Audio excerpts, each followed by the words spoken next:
ఇప్పుడు folk dances లో నువ్వు కొరియోగ్రాఫర్ అయిపోతున్నావు. ఏమో రానున్న చూడాలి. పెద్ద కొరియోగ్రాఫర్. ఇప్పుడు ఫోక్ సాంగ్స్ లో ఎవర్రా పెద్ద కొరియోగ్రాఫర్ అంటే జాను ఆ, వస్తుంది. ఓ మా వాళ్ళు ఉన్నారు పాపం ఇంకా. కానీ ఇప్పుడు నీ పేరు వినిపిస్తుంది, ఎందుకంటే టీవీ షోస్ కానీ అవునవును. ఇప్పుడు షో విన్నర్ కానీ వస్తుంది తప్పకుండా. నీకు ఎన్ని ఛానల్స్ ఉన్నాయి నార్మల్? ఛానల్ జానులిరి బీట్స్ ఉండేది ఫస్ట్. బీట్ అది- అయిపోయిందా? బీట్ అయిపోయింది. నిజంగానే అయిపోయింది. ఏ చాలా బాధపడ్డాను. కొన్ని రీజన్స్ ఉన్నాయి దానికి. ఎవరు నాకు అప్పుడు తీయించారా? తెలియదు ఫస్ట్. ఓకే. అంటే ఛానల్ ఇలా పెట్టాలి, ఛానల్ కి ఇలా ఉండాలని నాకు నేను నిజంగా చెప్తున్నాను కదా, నాకు ఏమీ రాదు, ఏది తెలీదు. ఇప్పటికేం తెలుసా అండి? ఇప్పుడు తెలుసుకున్నాను. ఏం ఓ తెలుసుకున్నావు? ఛానల్ ఓహో. ఇలా ఉండాలి, ఆ. ఇది అంటే ఏంటది? ఇది ఇది ఏంటి? ఏం చెప్పాలి అంటే ఎలా చెప్పాలి నోడుతాను చెప్పు. అంటే టెక్నికల్ గా అది కబరు అలా తెలుసుకున్నాను. అంటే బేసిక్ గా మనకు చదువు రాదు, కొన్ని పక్కన ఎంత నుంచి చదువుకున్నావు? 10th వరకే. అదే అదర్ యాక్టివిటీస్ ఎక్కువైపోయాయి.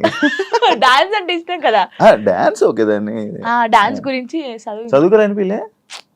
అవునా? ఇప్పుడు 10th ఆపేసావా చదువు? ఆపేసాను, మొత్తానికి ఆపేసాను. నేను అందుకే లిరిన్ ఎందుకు, ఒరే చదువు బాగా ఇంపార్టెంట్ రా, చదువురా అని చెప్పి వానికి దండం పెడతాను రోజు. 10th తర్వాత మళ్ళీ చదవాలని అనిపించలేదా? అనిపించింది కానీ అప్పుడు ఇంకా రాదు, ఇంకా అది పోయినా కూడా రాదు. బాగా చదివేదానివా 10th వరకు? 9th వరకు, సారీ 9th లాగా స్టార్ట్ అయింది. 7th వరకు బాగా చదివానులే, 8th నుంచి ఇంక ఇంట్రెస్ట్ లేదు. అయితే మీ లవ్ 8th నుంచి స్టార్ట్ అయింది అలాగా కదా? చదవలేదు ఇంకా.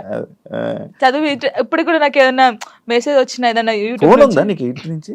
చిన్న ఫోన్ డాడీకి ఉండేది. టెక్స్ట్ మెసేజ్ మెసేజ్ అలా ఏం చేసుకోపోయేటం, చాటింగ్ అవి ఏం చేసుకుంటే ఫోన్లు అలా ఏం లేదు అప్పుడు. అయ్యయ్యో అంతగానో అసలుకే లేదు, లేదు అస్సలు లేదు. అలాగా ఓన్లీ వెళ్ళి కలిసి హాయ్ కలిసి అప్పుడు డాన్స్ క్లాస్ ఉండేది, డాన్స్ క్లాస్ లోకి వెళ్ళి డాన్స్ నేర్పించేది. అలాగా సినిమా దాని మీద ఒక స్టోరీ చిన్న షార్ట్ చేయాలి. ఫోన్ గంటలు ఫోన్ మాట్లాడి అదంటే ఏం లేదు. ఓకే, ఇది ఒక కొత్త రకమైన కొత్త రకంగా. ఇప్పుడు ఏ ఛానల్? ఇప్పుడు జాన్లరీ మ్యూజిక్ అది ఒకటే ఉందా ఛానల్? ఒకటే ఉంది, ఒక ఛానల్. ఇప్పుడు అదొకటే, అందులోనే నీ videos. Videos. Johnny master issue తర్వాత శేఖర్ మాస్టర్ అండ్ జానీ లిరి వీల్దే ఇష్యూ అని చెప్పి కొన్ని అబ్బో చాలా మంది అన్నారు, ఇంటర్వ్యూస్ కూడా ఇచ్చారు. ఏమో తెలీదు కొందరైతే. అవునవును, దాని గురించి మాట్లాడు, దాని గురించి నీ కాంప్లిమెంట్స్. ఏం చెప్తాం, తెలియని వాళ్ళకి ఏం చెప్తాము. అంటే ఇప్పుడు తన నన్ను మెచ్చుకోవడం ఎందుకు కలిపారు? యాక్చువల్లీ ఇప్పుడు జానీ మాస్టర్ జరిగింది కదా, ఇప్పుడు మాస్టర్ నన్ను మెచ్చుకుంటారు, జాను అన్నారు. కొందరు నెగిటివ్ పీపుల్స్ ఏముంటారు, ఇప్పుడు నేను నచ్చిన వాళ్ళు, అబ్బా శేఖర్ మాస్టర్ నచ్చింది, జానమ్మ డాన్స్ నచ్చిందని హ్యాపీ ఫీల్. నెగిటివ్ వాళ్ళు, అబ్బా ఈమెను మెచ్చుకోవడం అవసరమా, జాను అవసరమా అని చెప్పేసి ఒక ట్రోల్ క్రియేట్ చేశారు. ఆహా నెక్స్ట్ మీ ఇద్దరు అయితే ఇంకా, అంటే డి నుంచి వచ్చింది కదా ఆ అమ్మాయి కూడా, అలాగాని ఇప్పుడు నేను కూడా అలా డి నుంచి వచ్చాను, ఇప్పుడు మెచ్చుకున్నాడు, అప్పుడు మాస్టర్ ఆమెను మెచ్చుకున్నట్టు ఈయన నన్ను మెచ్చుకున్నాడు, అందుకే మీ ఇద్దరు లైట్ తీసుకున్నాం మేమైతే. నిజంగా మాస్టర్ శేఖర్ మాస్టర్ ఉండడం వల్ల నువ్వు విన్నర్ అయ్యో, ఆయన వెనక ఉన్నారని చెప్తున్నావు. దానికి అసలు మాస్టర్ కి నేను ఎవరో తెలియదు. ఇప్పుడు నేను ఎవరో తెలియదు కాబట్టి అంత ఆ సాంగ్ చేసినప్పుడు వా జాను నేను పెళ్ళైందని తెలియదు, పెళ్ళైందని చెప్పాను, అన్ని చెప్పాను. ఇప్పుడు ఎవరికైనా తెలియని వాళ్ళు వచ్చి చేసినప్పుడు, ఒక అద్భుతంగా చేసినప్పుడు వాళ్ళు ఎవరైతే ఏంటి, మనం వెళ్ళేసి సూపర్ చేసామని చెప్తాం. మాస్టర్ నన్ను పాయింట్ అవుట్ కూడా చేశాడు, స్టైల్ బాగా రాలేదని వెస్టర్న్. మరి అప్పుడు ఇలా చెవులు లేవు కళ్ళు లేవా, అప్పుడు చూడలేదా జాను ఇంకా బాగా చేయాలని చెప్పాడు. ఇప్పుడు సపోర్ట్ ఇస్తే ప్రతి సాంగ్ కి మెచ్చుకోవాలి, బాగా చేసినా బాగా చేయకపోయినా, బాగా చేసావు సూపర్ చేసావు ప్రతి సాంగ్ చెప్పాలి. ఎందుకు మరి సాంగ్స్ బాగా రానప్పుడు కూడా నన్ను అన్నాడు, ఇంకా వెస్టర్న్ స్టైల్ నేర్చుకోవాలి, ఇంకా నేర్చుకోవాలని ఎందుకు చెప్పారు. వాళ్ళ బుద్ధి లేదు వాళ్ళకి ఏంటంటే రేటింగ్ కావాలి, డబ్బులు కావాలి, తమ్నెల్స్ వేయాలి, జానులిరి నెక్స్ట్ మా ఫొటోస్ కూడా పెట్టారు, ఏదో పెట్టేసి ఇలా నడుచుకున్నాడు, నెక్స్ట్ నువ్వే ఇలా. నేను చూసి నవ్వుకున్నాను, మీకు ఏమైనా పోయే కాలం వచ్చిందారా, ఎందుకు ఇలా చేస్తున్నారు అనుకున్నాను. నేను పట్టించుకున్నావా, దాన్ని తీసుకున్నావా? తీసుకోలేదు, లైట్ తీసుకున్నాను. ఒకప్పుడు జాను వేరు, ఇప్పుడు జాను వేరు. శేఖర్ మాస్టర్ కి మీకు మధ్యన ఈ డిస్కషన్ అయింది ఏమైనా? అలాంటి శేఖర్ మాస్టర్ నాతో మాట్లాడు, మేము సెట్ లోకి వెళ్ళినప్పుడే master good evening, master good morning, అంతే. డాన్స్ షో చేయమంటే రొమాన్స్ షో చేసేస్తున్నారా, ఎక్స్పోజింగ్ షో చేస్తున్నారా, దీనికి ఏంటి? అదే నేను ఇందాక చెప్పాను కదా మీకు, అది చూసినప్పుడు బాధపడ్డాను. ఒరే ఒక తెలంగాణ అమ్మాయి వెళ్ళి ఢీ షోలో చేస్తుందంటే మీరు అందరూ ఎంత సపోర్ట్ ఇవ్వాలి మనకి, మన తెలంగాణ అమ్మాయి అని. మీకు డాన్స్ గురించి తెలియనప్పుడు తెలియకుండా ఇప్పుడు ఓ పిల్లగా వెంకటేష్ ఉంది, దానికి ఒక ఎక్స్ప్రెషన్స్ ఇవ్వాలి. ఉడుకుడుకు రొట్టెలు అన్నప్పుడు ఒకదానికి ఇవ్వాలి. అంటే నన్ను వదిలిపెట్టిపోయినప్పుడు నువ్వేంటి అని అందులో వేరియేషన్స్ చూపించాను నేను, ఎక్స్ప్రెషన్స్ అన్ని. మీకు అదొకటే పట్టుకుంటే మీకు రాదు. ఇప్పుడు డోలో డోలో సాంగ్ ఎలా చేయాలి, నవ్వుకుంటే చేయాలా? ఆ సాంగ్ ఎలా ఉందో మనం అలా చేస్తేనే కదా వాళ్ళకి నచ్చేది. ఇప్పుడు నేను అంత బాగా చేస్తేనే కదా అది అంత బాగా అందరికి నచ్చింది, ప్రతి ఒక్కరికి నచ్చింది. నేను అనేది ఏంటంటే సాంగ్ ఏ ఎక్స్ప్రెషన్స్ ఉందో నేను అదే ఇచ్చాను. వీళ్ళు దాన్ని తక్కువ తీసుకుంటే నేను ఏం చేయగలుగుతాను? డాన్స్ తెలిసినోడైతే అలా పెట్టాడు. యాక్చువల్లీ ఢీ షో అంటే ఢీ సెలబ్రిటీ స్పెషల్ 2 అంటే నువ్వు ఒక్కదానివే, నాకు తెలుసు నువ్వు ఒక్కదానివే అంటే నువ్వు ఒక్కదానివే కనిపిస్తున్నావు. నీ యొక్క వీడియోస్ మాత్రమే బయటకు వస్తున్నాయి. నేను ఒకటి అంటాను, నచ్చినప్పుడు ఎందుకు చూడాలి? ఈ అమ్మాయి బాగా చేయట్లేదు అన్నప్పుడు నీకు అక్కడ ఫోటో కనిపిస్తుంది, ఫోన్ అమ్మ వద్దురా జాను అసలు బాగా చేయదురా, వద్దురా వద్దురా తీయచ్చు కదా. వాడే చూస్తాడు, వాడే కామెంట్ చేస్తాడు, జాను ఏం చేసిందా, ఎలా నవ్విందా, ఎలా చేసిందా, ఏం ఎక్స్ప్రెషన్ ఇచ్చిందా, ఇది చూడాలి. శేఖర్ మాస్టర్ ఏం కామెంట్ చేశారు, ఇది చూడాలి, ఇదే చూస్తారు. మళ్ళీ మనం బయటకు వెళ్ళాం అనుకో, వాడు కామెంట్ పెట్టాడు జనకు ఒక్కొక్క సెల్ఫీ అక్క, వాడే దిగుతాడు. మళ్ళీ మనకు తెలీదు, కంపల్సరీ దిగుతారు, కామెంట్ చేస్తారు, వాళ్ళే ఫొటోస్ దిగుతారు. కానీ నెగిటివ్ పట్టించుకోవట్లేదు. కానీ నా కోసం చాలా మంది ఉన్నారు. అక్క అక్క తెలంగాణ శకుంతల ఎలా ఉండేదో తెలంగాణకి జానక్క అయిపోయింది. ముసలోళ్ళు కూడా నన్ను అక్క అంటారు తెలుసా, బయటకు పోతే ముసలోళ్ళు కూడా నేను చేస్తాను కదా, రే జానక్క వచ్చిందంటారా అంటాడు. తాతయ్య ఏంట తాతయ్య నీకు కూడా నేను అక్కనేనా అని నేను జానక్క జానమ్మ ఇది బాగా అయిపోయింది, జానమ్మ జానమ్మ జానక్క. నీ ఎంటైర్ లైఫ్లో నువ్వు నీ లైఫ్ గురించి నేర్చుకున్నది ఏంటి? నేను నేర్చుకుంది ఎంత, ఎవరు నమ్మకూడదు. ఫస్ట్ ఆఫ్ ఆల్ ఒక్కటే నేర్చుకున్నాను, ఇదైతే నేను ఫస్ట్ నుంచి ఇప్పటి వరకు తొందర పడకూడదు, ఏది తొందరపడి చేయకూడదు. ఒకటి ఎవరిని నమ్మకూడదు, మనని మనం కూడా నమ్మకూడదు. నిజంగా నేను నమ్మట్లేదు నేను. అలాగే ఇదొకటి. కష్టాన్ని నమ్ముకోవాలి. అంటే మనకి ఎవరో హెల్ప్ చేస్తారు, వీళ్ళ దగ్గర మనం ఇలా ఉంటే హెల్ప్ వస్తుంది అంటే రాదు. నువ్వు ఎలా ఉన్నావో ఫస్ట్ నుంచి లాస్ట్ వరకు నీ క్యారెక్టర్ అలాగే ఉండాలి. ఒక దానికోసం దిగజారిపోకూడదు ఎప్పుడు. ఇవి నిజంగా ఇవి పాటిస్తే మనం కంపల్సరీ ఉంటాం. మన దగ్గర టాలెంట్ ఉన్నప్పుడు నువ్వు ఇంకోని దగ్గర కాళ్ళ పట్టుకోవాల్సిన అవసరం లేదు, వాడే నీ దగ్గరికి వస్తాడు. ఏదో రోజు వస్తారు, చేపించుకుంటారు. కానీ గుడ్డిగా మాత్రం ఎవరిని నమ్మకం. ఫ్రెండ్ అయినా అమ్మ నాన్నని కూడా ఎవరిని నమ్మద్దు, నమ్మద్దు, ఎప్పటికైనా నమ్మకూడదు. నేను చెప్తున్నాను కదా సీరియస్ గా, ఎవరు నిన్ను నువ్వు నమ్ముకోవాలి, అమ్ముకోకూడదు. ఎవరిని నమ్ముకుంటే అమ్ముకుంటావు నువ్వు, నిన్ను నువ్వు నమ్ముకుంటే అమ్ముకోవు, నీ దగ్గర పెట్టుకుంటావు. అలాగా. Thank you so much. ఈ ఫోక్ డాన్సెస్ అవ్వాలనుకునే వాళ్ళకి, కొత్తగా రాబోతున్న వాళ్ళకి ఏమైనా చెప్పాలనుకుంటున్నా?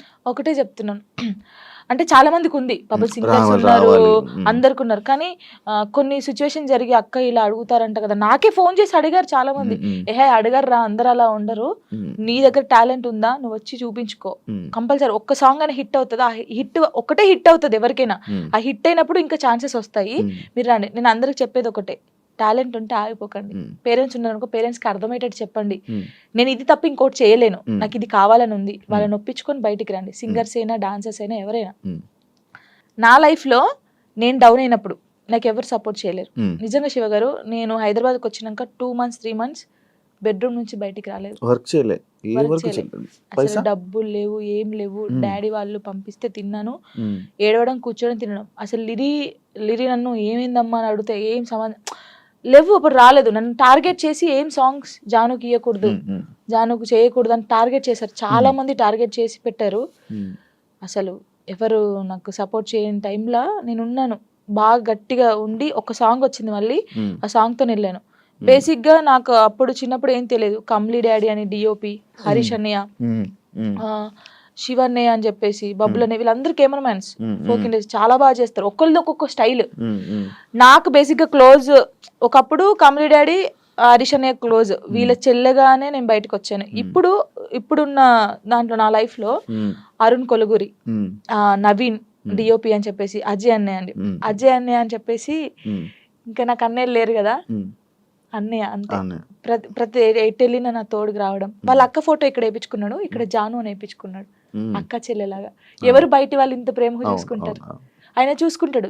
దేనికైనా ఇప్పుడు నాకు ఎవరైనా బ్యాడ్ కామెంట్స్ పెట్టినా, ఒకవేళ ఆయన తెలిసి ఉంటే ట్రోల్ చేస్తారు కదా, అవును. వాళ్ళకి ఫోన్ చేసి ఒరే బాబు చేయకండి అలాగా, ఉమ్. నీకు చెల్ల ఉంటే ఇలా ఉంటదా, ఉమ్. అక్క చెల్లెలు ఉంటే ఎంత బాధపడతావు. ఇప్పుడు అవును. చాలా మంది సూసైడ్ చేసుకుంటారు శివ గారు. ఉమ్. ఉమ్. ఇంత చేశారు, ఒకవేళ నేను స్ట్రాంగ్ గా లేకపోతే నేను చనిపోతే వీళ్ళు అన్న వాళ్ళు ఏమైనా చేస్తారా? ఉమ్. ఉమ్. ఇప్పుడు అన్న వాళ్ళు కూడా నా కొడుకు ఏమైనా కావాలంటే వీళ్ళు వచ్చి పెడతారా, ఉమ్. నా అదే. ఈఎంఐ కడతారా, నాకు ఫుడ్ పెడతారా? అదే. వీళ్ళ గురించి నేను ఎందుకు బాధపడాలి? అదే. వీళ్ళు ఏదో కామెంట్ చేద్దాం, కుక్కలు మరుగుతూ ఉంటాయనే మేము పట్టించుకోవట్లేదు. ఒకప్పుడు నేను 3-4 months బయటికి రాలేదు కామెంట్స్ వల్ల, ఉమ్. ఏడుస్తూనే ఉన్నాను తెలుసా, పిచ్చిదానిలాగా ఏడుస్తూ ఉన్నాను. ఉమ్. అప్పుడు నాకు చాలా మంది చెప్పారు కామెంట్స్ పట్టించుకోవద్దు. పట్టించుకోకూడదు, అస్సలు పట్టించుకోకూడదు. ఉమ్. నేను ఎవరికి కలిసిన ఫస్ట్ నాకు అదే నేనైతే మాట చచ్చిపోయి చెప్తారు. ఊరేసుకుని నా కామెంట్లకి అంత దరిద్రం తిడతారు నన్ను. నిజంగా అసలు ఎంత అంటే ఇప్పుడు మనం స్ట్రాంగ్ ఉన్నాం, కొంతమంది ఉండరు. ఉమ్. కొంతమంది చాలా మంది మీరు చూసారు కదా, ఎవరు అమ్మాయిలకి ఇన్స్టాగ్రామ్ లో పెట్టి ఇలా అవును. బెదిరిస్తే ఇద్దరు సూసైడ్ చేసి చచ్చిపోయారు. అవును. అవును.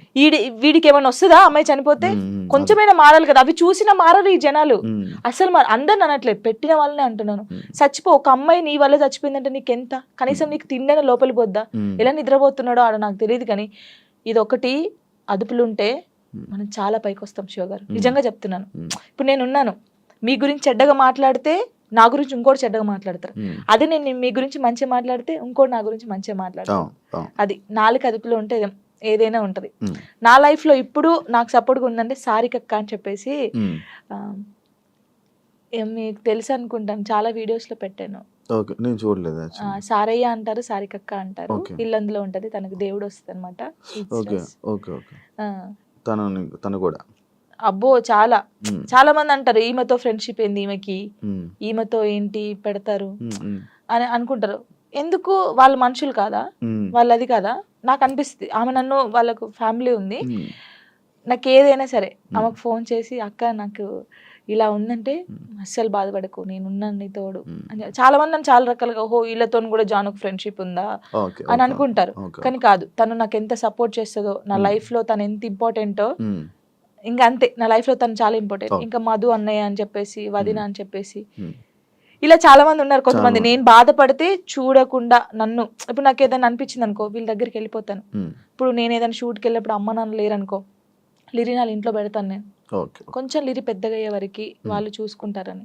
ఈ ఫోక్ సాంగ్స్ లో డబుల్ మీనింగ్ ఈ మధ్య ఎక్కువ అవుతున్నాయి కదా, హా, దాని గురించి ఏంటి? ఇంకా వాళ్ళు ప్రొడ్యూసర్స్ సాంగ్స్ పోవాలని పెట్టుకున్నాం. మనమైతే ఎప్పుడు చేయలేదు డబుల్ మీనింగ్ సాంగ్స్. అంటే వింటాను నేను, అందుకే సాంగ్ ఇందులో ఏమైనా ఉందా, ఇందులో ఏమైనా. తర్వాత సారీ అన్న, ఈ సాంగ్ నేను చేయలేను. ఫస్ట్ మనం ఏం చేస్తామో ఎక్కువైపోతుంది ఎందుకు ఈ మధ్య బాగా, ఇక వాళ్ళకి తెలియాలి మనం ఏం చేస్తాం దాన్ని, అంటే వ్యూస్ కోసం. ఇంకా చేయవు కదా, నువ్వు చేయవు కదా అసలు నేను సచ్చినా చేయను అలాంటి.